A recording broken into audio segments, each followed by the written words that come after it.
Over the years, accounting officers lack the ability to give adequate attention to reports referred to by the AG office. In the recent AG's reports, it is evident that municipalities have regressed in terms of financial management and financial health. In 2018, the AG's office was granted powers to ensure compliance by accounting officers. Failure to do so, the AG's office may have to exercise its powers according to the Public Finance Management Act. These powers can be exercised in different stages before the issuing of a certificate of debt, should the accounting officer fail at each given phase. The process of getting to it is that we would indicate to the accounting officer initially that we gave you a material irregularity notification and gave you an opportunity to act on it. You failed to do that. We gave you a recommendation. You ignored it. We took binding remedial action. You ignored it. And remedial action of that nature, as per the law, can only really be set aside in the court of law. So if you're not going to implement it, you must rather go and have it set aside in a court of law. Failure to set it aside, failure to implement it, is really neglecting your duties in law. So now we're going to issue it with a certificate of debt. We would then say to the accounting officer, we intend to issue you with a certificate of debt.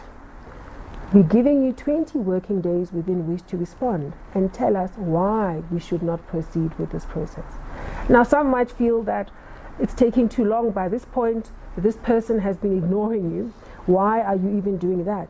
We've got to be seen, and we've got to truly be just and fair in our processes. Give that accounting officer ample opportunity to respond and to consider the matter at hand. But what exactly is a certificate of debt, and how can one avoid it after given ample opportunities by the Auditor-General? The certificate of debt is essentially a surcharge. It is essentially a charge against the accounting officer. It is calling for the accounting officer to pay in, to make good on the losses that the state is incurring because of their failure to do their work. The executive authority must now institute a process where they will have oversight on how to recoup this money from the accounting officer or the accounting authority. And they must report to the AG at interval times to report as to how far they are in recouping this money. The Finance and Fiscal Commission says Ngaka Modiri Mulema might be the first to be issued with a certificate of debt, and this is because of the municipality's material irregularities. The municipality is currently at the remedial phase. This municipality might become the first in which the Auditor-General issues a certificate of debt against its top management, holding them personally responsible for irregular expenditure on failed water and water treatment works. The AG's office says the use of these powers is an attempt to reduce corruption, and when asked about state capture, this is what she had to say. If when we issued a finding, the accounting officer or even the board had taken these findings from the office of the AG seriously and acted on them, we would not have lost so much. We wouldn't have lost so much in resources, in infrastructure, in opportunity to serve the needs and wants of South Africans.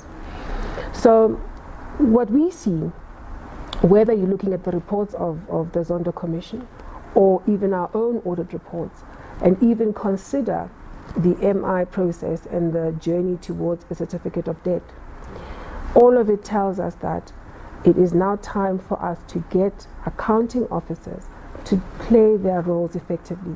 In the 2021-2022 AG's report, it reported that during the first phase, 28 material irregularities were identified.